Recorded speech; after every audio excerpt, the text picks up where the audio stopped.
عطا نہیں کرتا.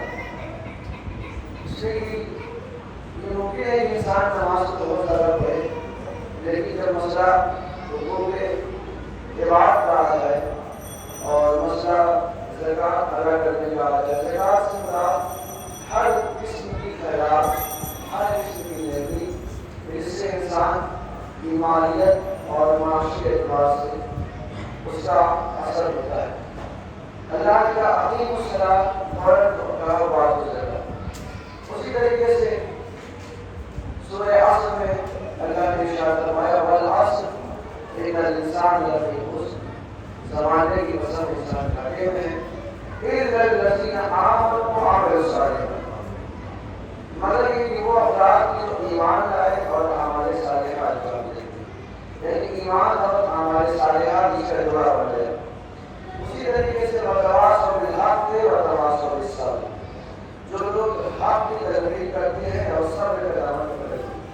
یہ جوڑے آپ نے قرآن کی آیتیں دیکھا ہے. مطلب ہماری زندگی میں بھی ہے کچھ چیزیں اکیلے ہی کام کرتی ہیں اور کچھ چیزیں جوڑے میں ہوتی ہیں. مثلاً یہ چشمہ لگاتے ہیں، اس میں دو شیشے ہوتے ہیں، وہ جوڑے میں آنکھیں اللہ نے جوڑے میں پیدا کی، کان اللہ نے جوڑے میں پیدا کی، اللہ نے اسی طریقے سے آنکھ پیر یہ دو پیدا کیے، خاصیت. اسی طریقے سے ان چیزوں کے استعمال کی جو چیزیں ہیں، مثلا چشمہ لگائیں تو اس میں دو شیشے ہوں گے. اب کبھی ممکن ہے کہ انسان کی جسم میں شیشہ اگر ٹوٹا ہے یا جل گیا ہے تو انسان ایک شیشے والا چشمہ لگا کے معاشرے میں لوگ ہنسے. اسی طریقے سے لفظ استعمال ہوتا ہے، وہ ہمیشہ ملتا ہے تو جوڑوں میں ملتا ہے. جوتے انسان کو ملے تو جوڑے ملے، یعنی کہ دائیں پیر کا الگ خریدیے اور بائیں پیر کا موزے انسان کو جوڑے ملے. کانوں میں جو چپس ہوتے ہیں، جو عورتیں پہنتی ہیں، جو گلے ہوتے ہیں، برائڈر ہوتے ہیں، وہ آپ جوڑے ملتے ہیں. اگر مان لیجیے کسی کے پاس سونے کا آئرن ہے اور اس میں سے ایک گر گیا تو یہ نہیں ہوگا کہ چلو ایک ہے وہی کہیں بھی چلتے، ممکن نہیں. ایسا کیوں؟ کیسے جو چیزوں کا استعمال دو میں ہوتا ہے، غور فرمائیے، جن چیزوں کا استعمال جوڑوں میں ہوتا ہے، اگر جوڑا ٹوٹ جاتا ہے تو ایسی صورت میں جو بچ جاتا ہے اس کی ویلیو زیرو ہوتی ہے. میرے خیال سے اس طرح سمجھانے کی ضرورت نہیں. جن چیزوں کا استعمال جوڑوں میں ہے، جن چیزوں کا یوز جوڑوں میں ہے، اپنے بدن سے لے لیں، دنیا میں کوئی بھی چیز کی آپ مثال لے سکتے ہیں. اس کی خاصیت یہ ہے کہ اگر وہ جوڑا ٹوٹا اور ایک ہٹا دیا تو جو ایک بچتا ہے، ایسا نہیں کہ 50% کام چلے گا، نہیں وہ 50 نہیں بچا ہے بلکہ وہ زیرو میں ہو گیا ہے. ایک چیز کو کوئی انسان سائنٹیفک سرکی ہو، یعنی ایک دستانہ لے کے نہیں رہتا.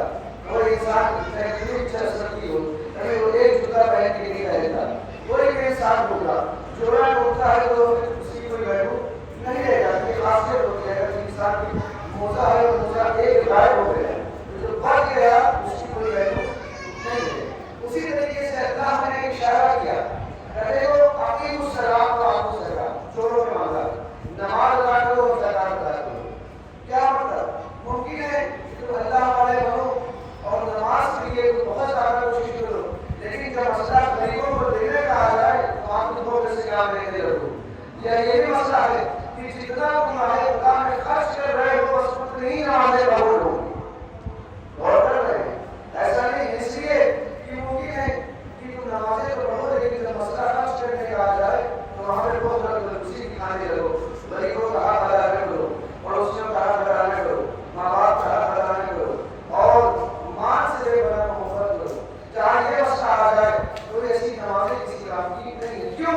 کیونکہ اللہ نے جوڑوں میں مانگا ہے. جہاں نماز مانگی ہے وہیں زکات مانگی ہے، الگ الگ نہیں ہو سکتی. اسی طریقے سے اللہ کے کئی الذین آمنوا وعملوا الصالحات، بس وہی لوگ کامیاب ہیں. قرآن کی آیت ہے جو ایمان بھی رکھتے ہیں اور عمل صالح بھی انجام دیتے ہیں. اب یہ ممکن نہیں ہے کہ آپ ایمان تو رکھیں لیکن اعمال صالحہ آپ کے نامہ اعمال میں نہ ہو، یا عمل تو اچھا ہو لیکن ایمان آپ کے دل کے اندر نہ پایا جاتا ہو. تو نہ ایمان بغیر عمل کے قبول ہے، نہ عمل بغیر ایمان کے قبول ہے. اسی طریقے سے وتواصوا بالحق وتواصوا بالصبر، حق پر ہے لیکن صبر کا مادہ نہیں ہے. تو ایسی صورت میں حق پر ہو کے بھی آپ کو صبر کی تلقین بس عین الصبر والصلاۃ، مدد مانگو نماز سے اور صبر سے. اور کر رہے ہیں یہ دو چیزیں اللہ کی ترقی اور اللہ نے کہا کہ دونوں چیزیں ایک ساتھ ضروری ہیں. استعینوا بالصبر والصلاۃ، اقیموا الصلاۃ، اقیموا الصلاۃ وآتوا الزکاۃ الی الذین آمنوا وعملوا الصالحات وتواصوا بالحق وتواصوا بالصبر. یہ جوڑے اللہ نے بیان کیے اور پورے قرآن مجید میں جہاں جہاں اللہ نے کچھ چیزوں کو جوڑوں میں رکھا ہے، کچھ چیزوں کو اکیلے اکیلے مانگا ہے. بہت فرمائیے کچھ چیزوں کو اللہ نے جوڑوں میں کیوں رکھا ہے؟ کیونکہ اللہ چاہتا ہے کہ جب یہ چیزیں تم انجام دو تو ایک کو چھوڑ نہیں سکتے. اگر تم نے دو میں سے ایک چھوڑ دیا تو ایک بچ گیا، اس کی ویلیو زیرو ہو جائے گی، اس کی کوئی حیثیت نہیں رہ جاتی. یہی وجہ ہے کہ پیغمبر اکرم جب دنیا سے جانے لگے تو انہوں نے کہا کہ انی تارک فیکم الصبرین، میں تمہارے درمیان دو گرا کر چیزیں چھوڑے جا رہا ہوں. کتاب اللہ ہے و عترت اہل بیتی، ایک اللہ کی کتاب قرآن ہے اور ایک ہمارے اہل بیت ہے. اور اگر اس قرآن کو پڑھتے رہ گئے اور اہل بیت کی محبت بھی میں نے رکھی تو یہ قرآن کا ماننے والا ہے یا اس کی تلاوت کا ماننے والی ہے. جب تک اہل بیت کی محبت قرآن سے مل نہیں جاتی نہ میرا قرآن قبول ہوگا نہ میرا محبت قبول ہوگی. جناب محمد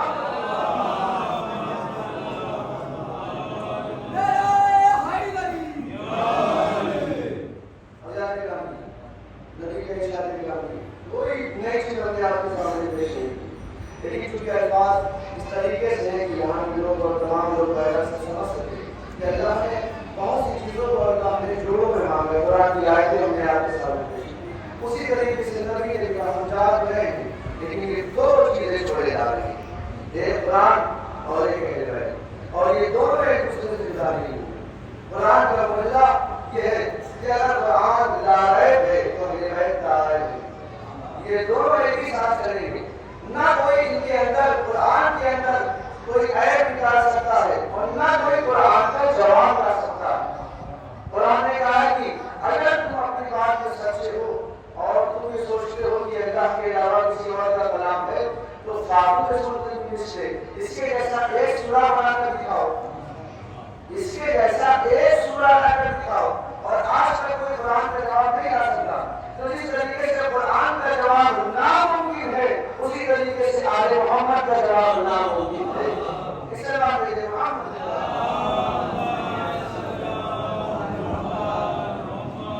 اور یہی وجہ ہے کہ آل محمد کی محبت کو اللہ نے قرآن میں واضح کر دیا تاکہ کوئی حاصل ہو رہے گا دل محمد عطا کے قربا.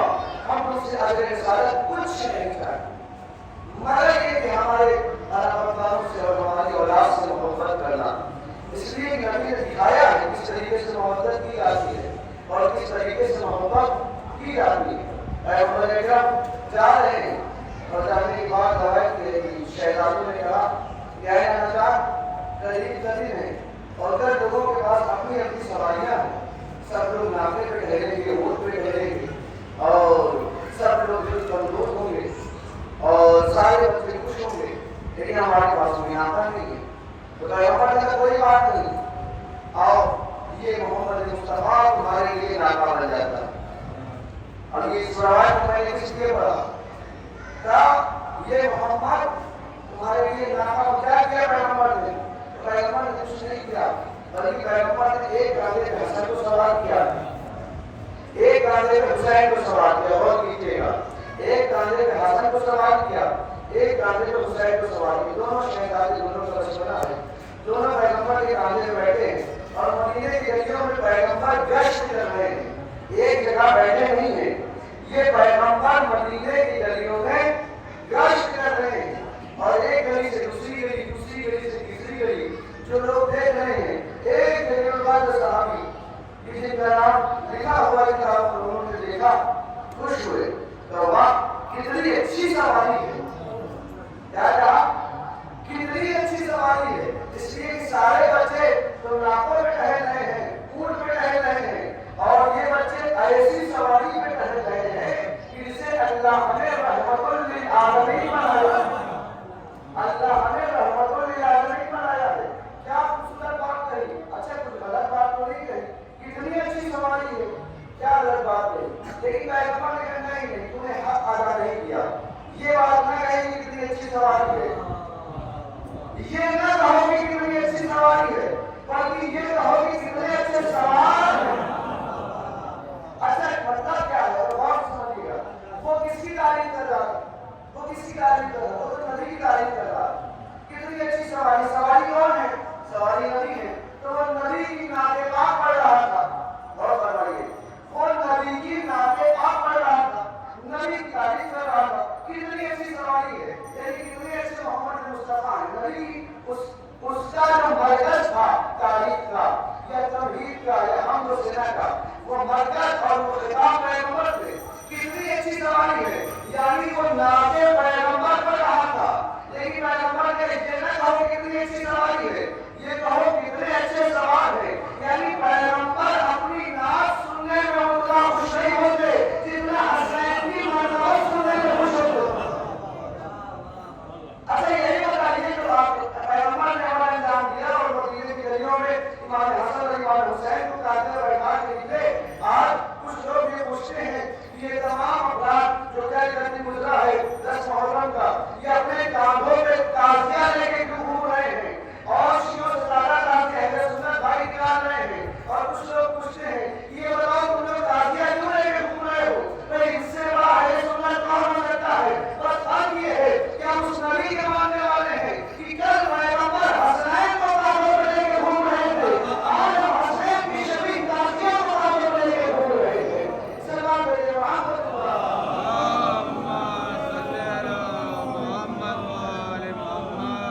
اگر کوئی پوچھے کہ تازیہ کہاں سے لائے ہو، کہاں لکھا ہے قرآن میں، اس طریقے کے عجیب عجیب قسم کے پرانی بھی آتے ہیں آپ کو، کہاں سے لائے ہو، کہاں لکھا ہے؟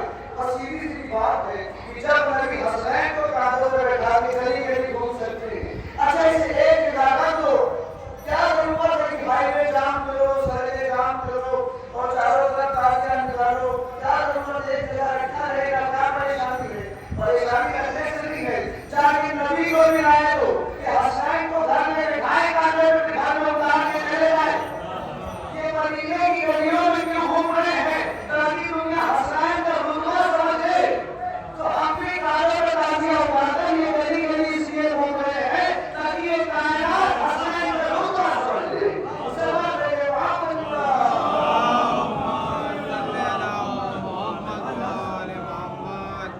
بچوں نے کہا تھا کہ نہ جب سواری نہیں ہے، ناپا نہیں ہے، تو پیغمبر 1 منٹ کے لیے کاندھوں پہ بیٹھاتے گھر کے اندر، جب باہر نکلتے ہیں تو اٹھا کے چلے جاتے. یہ ہو سکتا تھا، لیکن پیغمبر نے گلیوں کا سفر کیا، اس گلی سے اس گلی، اس گلی سے اس گلی، لوگوں کو دکھایا کہ دنیا جان لے کہ اہل بیت کے سہار کیا ہے. اچھا یہی وجہ ہے. اچھا عجیب کام ہے جو ہم سوچ بھی نہیں سکتے. پیغمبر کی وہ تمام تر اعمال میں اہل بیت کے ہیں.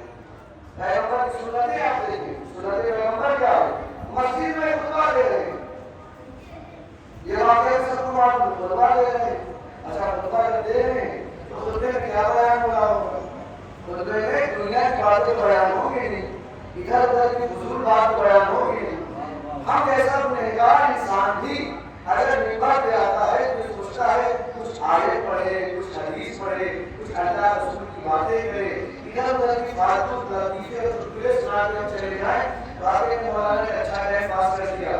ہماری کوشش رہتی ہے کہ کچھ اچھی باتیں دین کی شریعت کی بیان ہو. ہم جیسے گنہگاروں کی یہ حسرت ہے اور ہم جیسے گنہگاروں کی عادت ہے کہ اگر ممبر پہ آ گئے تو کوشش رہتی ہے کہ ہفتے ممبر آدھا ہو جائے.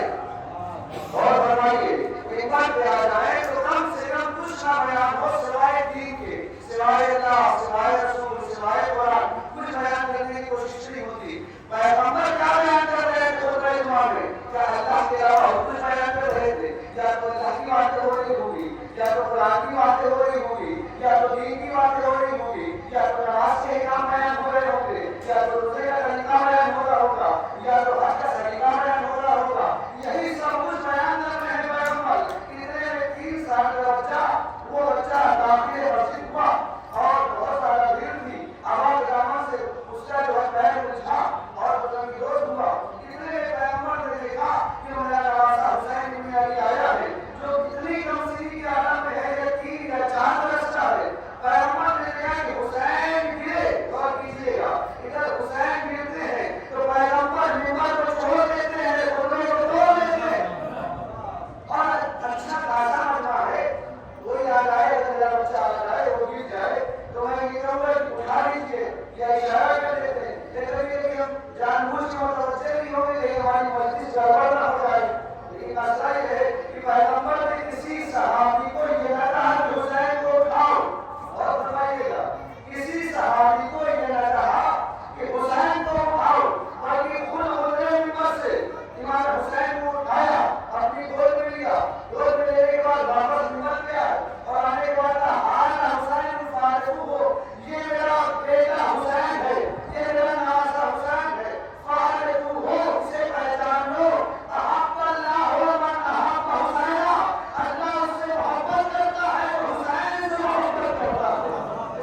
ختم ہو گئی تو بیٹھ جاتے کچھ چیزیں بیان کرتے کوئی مسئلہ پوچھنا ہو کچھ ہمارے یہاں بھی ہوتا ہے ماہ بارے کے رمضان میں بہت کچھ کرا ہے رسول اللہ یہ مسئلہ بتا دیا یہ مسئلہ بتا ایک بار بیٹھے تھے اچھا کبھی کبھی حسنین بھی آ جاتے تھے بعض مسئلے تو یہ بھی راوی ہے اگر امام حسن یا امام حسین آ گئے یہ عجیب بات ہے امام حسن یا امام حسین آ گئے تو رسول اللہ کی بچوں کو زمین پہ نہیں بیٹھاتے تھے اپنی رانوں پہ بیٹھاتے اپنے زانوں پہ بیٹھاتے دائیں زانوں پہ امام حسن کو بیٹھاتے بائیں زانوں پہ امام حسین کو بیٹھاتے اس بات نے کہا اپنی جگہ میں کہ ٹھیک ہے آپ کی محبت اپنی جگہ یہ مسجد ہے اللہ کا گھر ہے محبت دکھانے کے لیے گھر ہوتا ہے مولانا مجلس پڑھنے آئے ہیں آپ مجلس پڑھیے یہ ایسی مجلس ہے کہ اگر ہم مجلس پڑھیں اور اپنے چھوٹے سے بچے کو یہاں پہ بیٹھا لیں اپنی مجلس پڑھیں تو آپ ہماری مجلس کب سنیں گے بچے کی حرکتیں زیادہ دیکھیں گے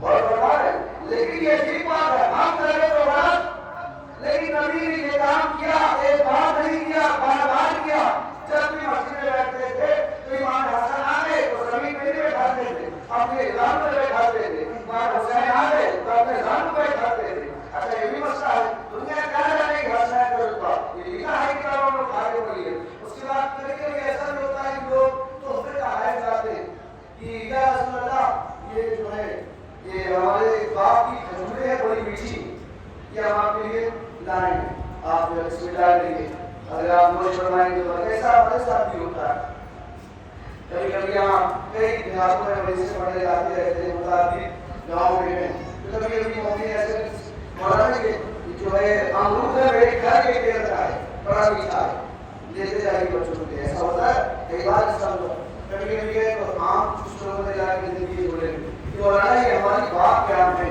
اور ایسے ہم آپ کو مارکیٹ میں نہیں ملے سچے بات کیا تو میرے ساتھ جوڑتے ہیں اسے لیتے جائیے اور یہ ہم آپ کو مارکیٹ میں نہیں ملیں گے میرے دادا اپنا نے جو ہے لگایا تھا بڑے میٹھے آم ہیں اور ابھی آم ڈھونڈے ہیں تو میں نے سوچا آپ کو ہدیہ کر دوں اور فرمائیے تو اس طریقے کے مومنین جو ہے اخلاص دکھاتے ہیں محبت دکھاتے ہیں تو اس زمانے کے صحابہ کرام بھی بڑے مخلص تھے اور واقعی وہ صحابہ کرام کہ جو پیغمبر کے لیے مخلص تھے اور آل محمد کے لیے مخلص تھے تو ان کے قدموں کی خاک بھی ہمارے حوالے کی جگہ نہیں رہی جو اہل بیت کے لیے مخلص تھے جنہیں اہل بیت سے محبت تھی وہ صحابہ کرام ان کا جو مقام ہے انہیں کوئی چھو نہیں سکتا جس کے دل میں محمد والے محمد کے لیے محبت پائی جاتی تو ایسے لوگ جو ہے جو دنوں میں جب ان کی کھجوریں ٹوٹے تو پیغمبر کے پاس آئے اور کیا رسول اللہ بسم اللہ بڑی میٹھی کھجوریں ہمارے اپنے باپ کی ہیں ہمارے اپنے پیڑ کی ہیں تو پیغمبر سوال کرتے ہیں یہ عجیب بات یہ ہے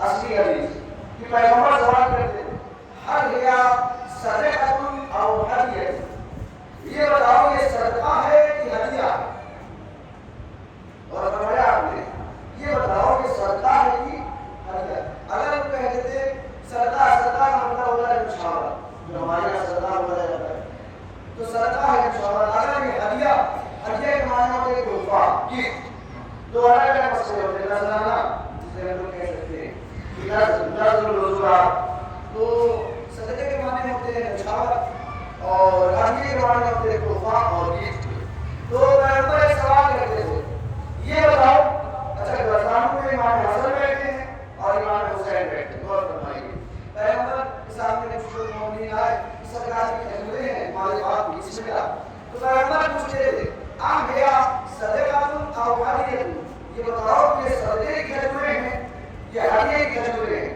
اگر وہ کہہ دیتا تھا کہ یہ ہم نے اپنے بچوں کا صدقہ نکالا ہے اپنے گھر کا صدقہ نکالا ہے تو پیغمبر خود نہیں کھاتے تھے نہ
حسینہ مصباح الہدیٰ. اردو میں کبھی کبھی ترجمہ ایک ہو جاتا ہے. مصباح کے معنی چراغ ہے اور سراج عربی کا لفظ ہے سراج المنیرہ. سراج کے معنی چراغ ہے. عربی میں سراج کے معنی چراغ کے ہیں اور مصباح کے معنی چراغ کے ہیں. لیکن لفظ تو ہے اور معنی ایک ہے. یہ ممکن نہیں ہے. اس کا مطلب کچھ تو فرق ہے مصباح میں اور چراغ میں. چراغ کسے کہتے ہیں؟ مصباح اور سراج جو الگ الگ عربی کے لفظ ہیں. لیکن پیغمبر فرماتے ہیں کہ ان حسین مصباح الہدیٰ. حسین مصباح ہدایت ہے یعنی چراغ ہدایت ہے. لیکن سراج کا لفظ استعمال نہیں کیا جبکہ سراج کے معنی بھی چراغ کے ہیں. لیکن جب ہم نے غور کیا کہ آخر کیا فرق ہے سراج میں اور مصباح میں. یہ روایت ہے سراج میں اور مصباح میں کیا فرق ہے. کیونکہ سراج اس چراغ کو کہتے ہیں کہ جو موم بتی کی طرح جس کی شمع جو ہوتی ہے وہ کھلی ہوتی ہے اور جس کی لو کھلی ہوتی ہے. اس کا فرق یہ ہوتا ہے کہ اگر وہ جلایا جائے تو اگر آندھی چل جائے تو بجھ جاتا ہے اور جدھر کی ہوا چلتی ہے اس کی لو نظر لہرانے لگتی ہے. اور فرمائیے گا چراغ اگر جل رہا ہو جیسے موم بتی پرانے زمانے میں چراغ ہوا کرتے تھے سب جانتے ہیں کہ اگر ہوا چلے گی تو جدھر جدھر ہوا گھومے گی ادھر ادھر یہ شمع کی جو گھومتی چلی جائے گی اور ہوا اگر تیز ہو گئی تو آٹومیٹک چراغ گل ہو جائے گا. لیکن مصباح کسے کہتے ہیں؟ مصباح اس چراغ کو نہیں کہتے. مصباح اس چراغ کو کہتے ہیں کہ جو فانوس کے اندر جلتی ہے جو شیشے کے اندر ہوتی ہے جسے ہم لوگ کہتے ہیں. کہاں کیا مطلب ہے کہ یہ جو مصباح ہے یہ شیشے کے اندر ہے اس کو مصباح کہتے ہیں اور جو کھلی جو ہوتی ہے اسے سراج کہتے ہیں. پیغمبر نے یہ نہیں کہا کہ ان حسین سراج الہدیٰ. حسین سراج ہدایت میں نہیں ان حسین مصباح الہدیٰ. حسین مصباح ہدایت میں یعنی حسین اس چراغ جیسے ہے کہ جو فانوس کے اندر ہے. دونوں میں فرق کیا ہوا؟ کہ دونوں میں فرق یہ ہے وہ چراغ تو ہے جو آندھیوں سے بجھ جایا کرتا ہے ہواؤں سے مڑ جایا کرتا ہے. لیکن حسین اس ہدایت والے چراغ کو کہتے ہیں کہ آندھیاں آتی رہیں گی تو اس کی روشنی جو ہونے والی ہے وہ یہ بجھنے والا ہے. سلام علیہ محمد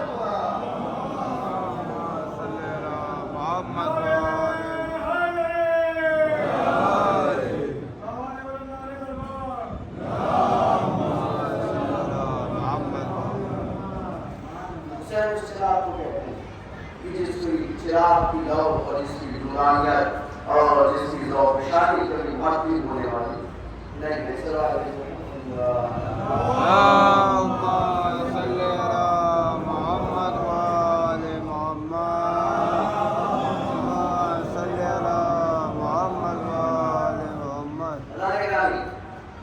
یہ آل رسول ہے. پیغمبر نے کہا آپ فرمایا کہ اگر کوئی انسان مستدرک میں یہ روایت موجود ہے اگر کوئی انسان زندگی بھر روزے رکھے زندگی بھر نمازیں پڑھے صفا اور مقام ابراہیم کے درمیان نماز پڑھے اور اس مقام پر صفا و مروہ کرے جہاں لوگ تعلیم کرتے اور حرم کے اندر مر جائے خانے کعبہ کے سامنے انتقال فرما جائے. سوچیے آپ کتنا زیادہ مؤمن انسان ہوگا. اس کی نماز کبھی قضا نہ ہو اس کا روزہ کبھی قضا نہ ہو حج کرتا ہوا اور حج کی حالت میں شہید ہو جائے اور پوری دنیا سے چلا جائے. اس کے بعد فرماتے ہیں کہ اگر رائی کے دانے کے برابر بھی اس کے دل میں علی کے بغض پایا گیا اور مولا علی سے نفرت پائی گئی یقین جانو پیغمبر کی حدیث ہے فَتَبَوَّعُ مَقْعَدَهُ عَلَى النَّارِ اسے سیدھے نہیں آوے جہنم میں ڈالا جائے گا. یہ عجیب بات ہے. سیدھے بھی ڈالا جائے گا آوے جہنم میں ڈالا یا رسول اللہ. یہ عجیب حدیث ہے جو انسان روزے رکھ کے نماز پڑھے کیوں؟ اس لیے کہ نماز روزہ حج بھوک زکات یہ تمام چیزیں اپنی جگہ ہیں.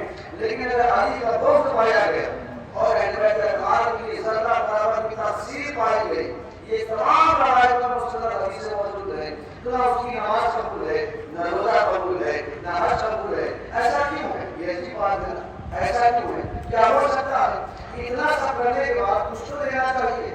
عجیب بات ہے. لیکن کبھی کبھی ایسا ہوتا ہے کہ کچھ چیزوں کے اوپر سارے اعمال ٹکے ہوتے ہیں چیزوں کے اوپر سارے اعمال کیے ہوتے ہیں. اگر ممکن ہے کہ آپ نے بہترین پنکھا لگا دیا ہو اور بہترین آپ نے یہاں چار اے سی لگا دی ہو, ممکن ہے کہ بڑے بڑے کولر بھی لگا دیے ہو, سارا انتظام کر دیا ہو کہ ہاں مجلس ہوگی اور مجلس میں مولانا مجلس پڑھیں گے تو کسی طریقے کی کوئی پریشانی نہ ہو اور گرمی نہ لگے. آپ نے سارا انتظام کیا, پنکھے بھی کم سے کم 10 لگے ہوں اور 3 4 6 اے سی لگا دیے جائیں اور ہر طریقے کا انتظام کر دیا جائے کہ گرمی نہ رہے. آپ نے سب کچھ رکھ دیا, لیکن اگر لائٹ نہیں آ رہی ہے یا جنریٹر کا انتظام نہیں ہے تو ایسی صورت میں آپ کا پنکھا دھڑا رہ جائے گا, کولر رکھا رہ جائے گا, اے سی لگا رہ جائے گا, آپ کو ویسی گرمی ملے گی, وہی تپش ملے گی. یہ ساری چیزیں کہاں گئی؟ تاثر میں کرنٹ نہیں آ رہا ہے. جب تک کرنٹ نہ آئے گا نہ پنکھا اپنا کام کرے گا, نہ اے سی اپنا کام کرے گی, نہ کولر اپنا کام کرے گا. اسی کو نماز کہتے ہیں, روزہ کہتے ہیں, حج کہتے ہیں, زکات کہتے ہیں. پوری زندگی نمازیں پڑھو, پوری زندگی روزہ رکھو, پوری زندگی اچھی اچھی خیرات کرو, اوہے ہم فواز کے برابر سونا ہے. خدا میرے کو یہ بھی حدیث میں اتنا سب کرنے کے باوجود بھی اگر علی کے عشق کا کرن تمہارے دل میں نہیں آ رہا ہے تو یہ نمازیں کمائیں گی نہ روزہ کمائے گا. سلام علیہ محمد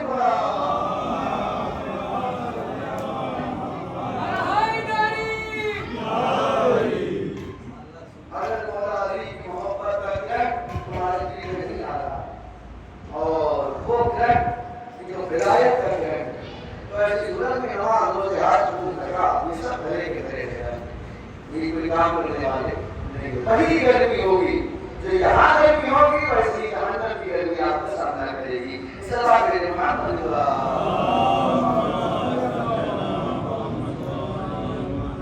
یہی وجہ ہے. اچھا ایسا نہیں کہ میں کوئی اپنی تعریف سے پڑھ رہا ہوں. اچھا یہ بتائیے, پیغمبر نے نماز کا حکم پہنچا دیا, روزے کا حکم لوگوں کو بتا دیا, حج کا طریقہ بتا دیا, پریکٹیکلی کر کے آ رہے ہیں.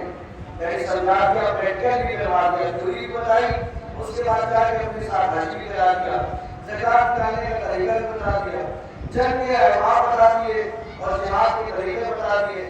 سب کچھ بیان کر چکے ہیں. پیغمبر کی زندگی کا آخری سال ہے.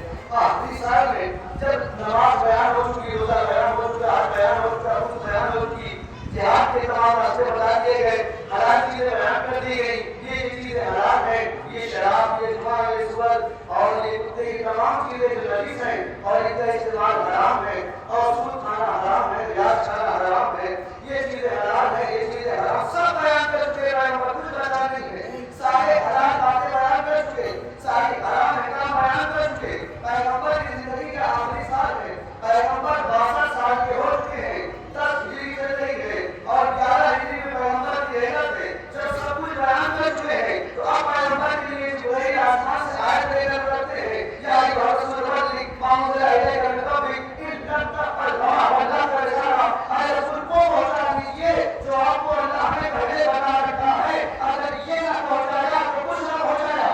اس لیے کہ کون سی چیز ہے, وہ کون سی چیز ہے جو تمام اعمال یعنی پیغمبر بھی اگر مولا علی کی ولایت کے پہنچانے میں ذرا سی کوتاہی کرتے تو پیغمبر کی تبلیغ خطرے میں پڑ جاتی ہے, تو ہمارے اعمال کہاں رہ جائیں گے. سلام علیہ محمد.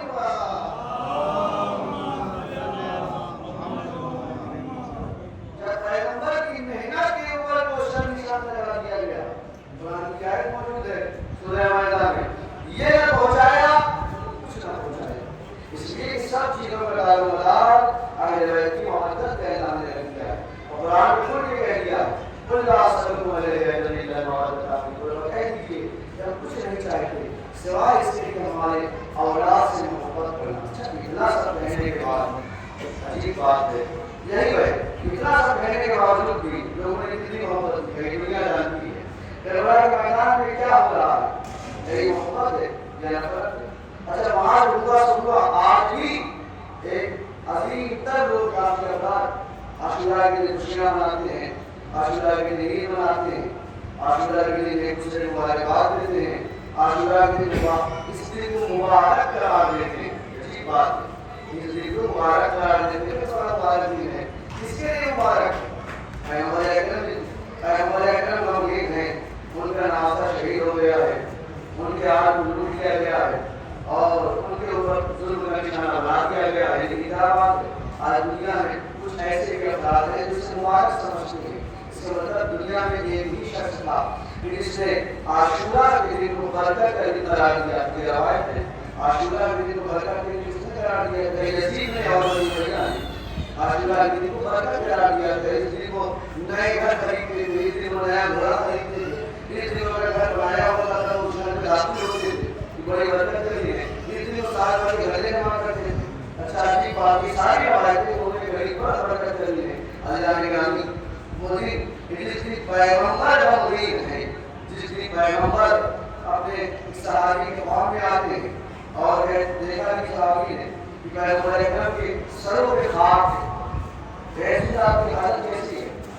کس طریقے سے آپ سر پہ خاک ڈالے ہوئے ہیں, سر سے ہمارا غائب ہے, ہمیں معلوم نہیں ہے کہ میرا بیٹا حسین پیڑھی کا دوسرا ویسا شہید کر دیا. اللہ نے کہا یہ پیغمبر اکرم غمگین ہے, علی مردار غمگین ہے, فاطمہ زہرا غمگین ہے. اب اگر خوشیاں منا رہا ہے دنیا میں کون منا رہا ہے؟ پورا عالم اسلام غمگین ہے, سوائے یزید کے اور یزید زادوں کے کوئی خوشی نہیں منا.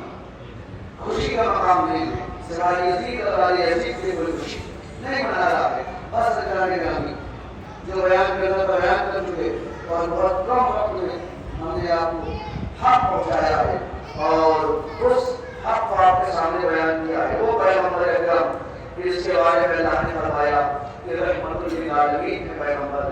جب تک پیغمبر دنیا میں موجود ہیں اللہ نے آسمان کے عذاب کو روکے رکھا. جب تک پیغمبر دنیا میں موجود ہیں اللہ نے اس زمین میں برکتیں عطا کر دی. جس زمین میں پیغمبر کے قدم چل رہے ہیں اللہ نے قیامت تک اس زمین سے غربت کو ہٹا دیا. پیغمبر کی خصوصیات آپ جانتے ہیں. پیغمبر جس سواری پر سوار ہوتے تھے وہ سواری کبھی بری نہیں ہوتی, چاہے وہ برا ہو, چاہے وہ کچر ہو, چاہے وہ خود سے اگر مر گیا مطلب بوڑھا ہو کے وہ مرنے والا نہیں بتائے. یہ ایک ناکا تھا جو چوتھی امام کا ذکر رہا, یہ بری روایت ہے. اور اسی طریقے سے وہ زلیخا جس میں امام حسین سوار ہوتے تھے وہ پیغمبر اکرم کا ہوا تھا, لیکن وہ کربلا تک بوڑھا نہیں ہوا. یہ معجزہ ہے پیغمبر کا. جس کنویں کا پانی پی لیتے تھے اس کنواں کو کبھی چھوٹتا نہیں. کئی بات ہے جس جانور کا دودھ پیغمبر اکرم کو دے دیا جاتا تھا, چاہے وہ بکری ہو چاہے وہ اونٹنی ہو, تو ایسی صورت میں وہ اونٹنی کا دودھ کبھی خوش نہیں ہوتی. یہ معجزہ پیغمبر میں کسی رسول میں لکھا ہوا ہے. اللہ نے ہمارے نبی کے وجود میں برکت رکھی. کتنی برکت رکھی تھی کہ جس درخت کا کھجور کھا لیتے اس درخت کا کھجور کبھی سوکھتا نہیں تھا, نہ وہ درخت کبھی سوکھتا تھا. وہ درخت کا کھجور ہمیشہ رہتا تھا اور کئی سال تک وہ درخت چلتا تھا. وہ درخت جلدی سوکھتا نہیں تھا. جس کنویں کا پانی پیغمبر نے ایک بار پی لیا وہ کنواں کبھی سوکھتا نہیں تھا, ورنہ پانی نیچے جاتا تھا. جس جانور کا دودھ پیغمبر کو دے دیا گیا, تو ایسی صورت میں اونٹ ہو, اونٹنی ہو یا پھر جو ہے بکری ہو, ایسی صورت میں جو ہے اور کسی بھی صورت میں وہ اللہ نے خاص وجودی اثر رکھا تھا پیغمبر کے جسم مبارک میں اور پیغمبر کے منہ مبارک میں.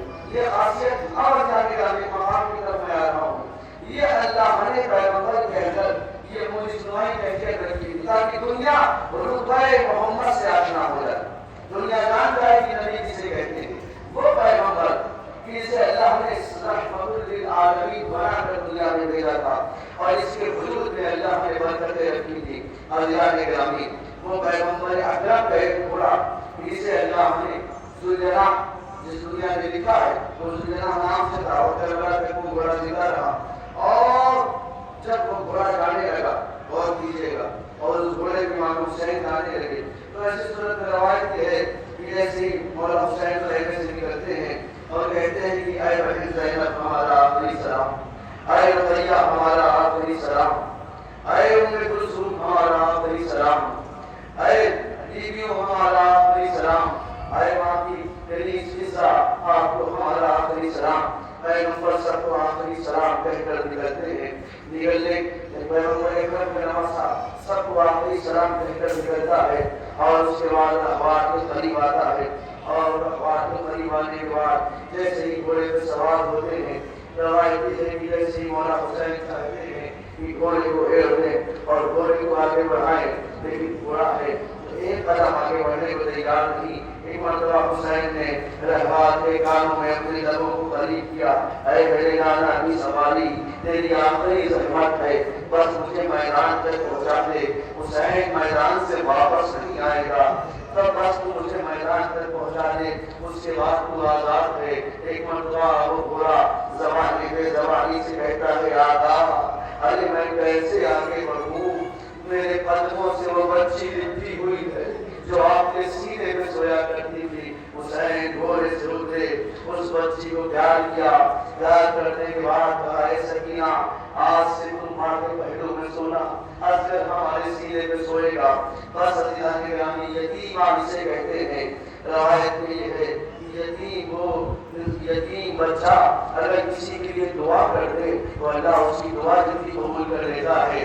روایت میں یہ لکھا ہے کہ اگر کوئی شخص یتیم بچے کے سر پر ہاتھ پھیر دے تو ہاتھوں کی ہتھیلی کے نیچے جتنے بال آتے ہیں اللہ اس کے نامہ اعمال میں اتنی نیکیاں لکھ دیتا ہے. روایتوں میں یہ لکھا ہے کہ ہمارے نبی نے فرمایا کہ اگر کوئی یتیم بچے کو اپنے دسترخوان پر بیٹھا دے تو کبھی اس کے دسترخوان میں غذا کی کمی نہیں ہوتی، اس کے رزق میں اللہ اضافہ کر دیتا ہے.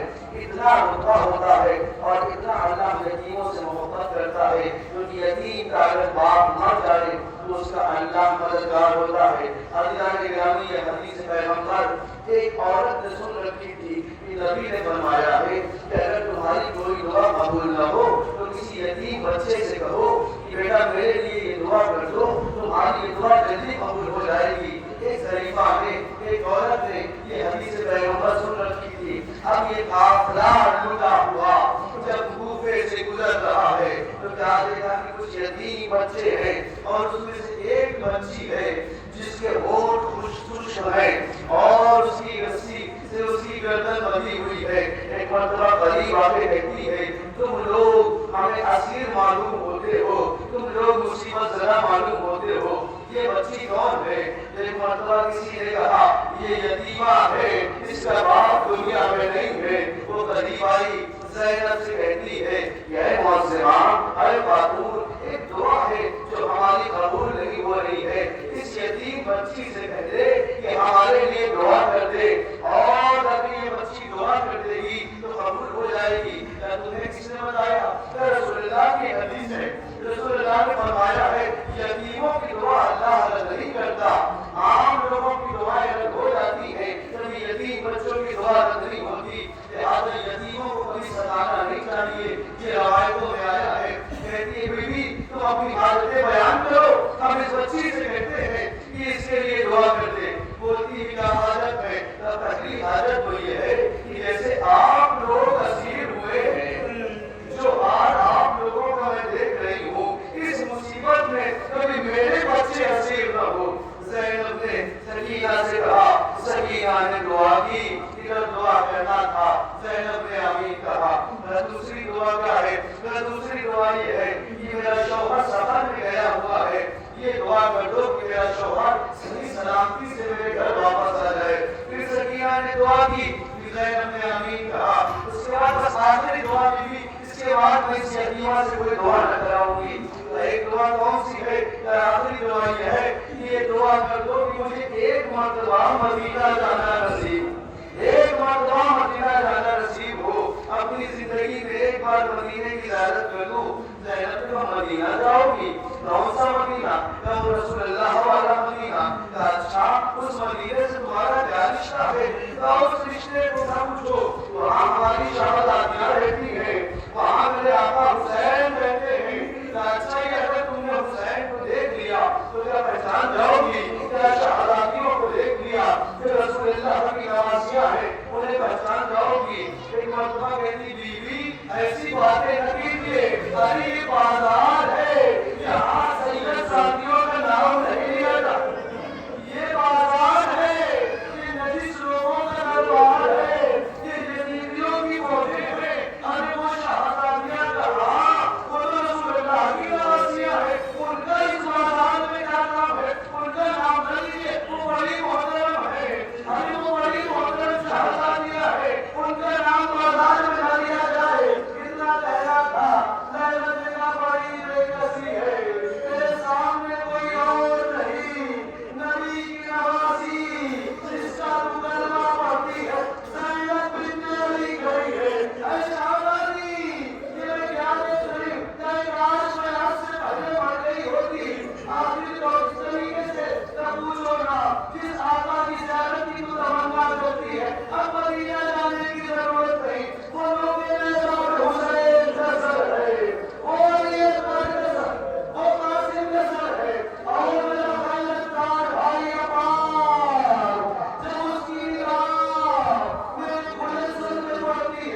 ہمارے اعمال کو قبول فرما پروردگار محمد و آل محمد کا واسطہ ہماری نیکیوں کو قبول فرما پروردگار محمد و آل محمد کا واسطہ جس مرحوم کی مرضی سے پروردگار سے غلامان امیر المومنین میں جگہ عنایت فرما پروردگار مرحوم کے درجات میں اضافہ فرما پروردگار مرحوم کے یتیم بچوں کو تو اپنی سرپرستی میں لے لے پروردگار تجھے محمد والے محمد کا واسطہ امام نصر کے ظہور میں تاجیل فرما ہمیں ان کے حقیقی اعمال و انصار میں شمار فرما ربنا تقبل منا انك انت السميع العليم وتب علينا انك انت التواب الرحيم ما کروں سورہ فاتحہ مرحوم درس میں آپ کا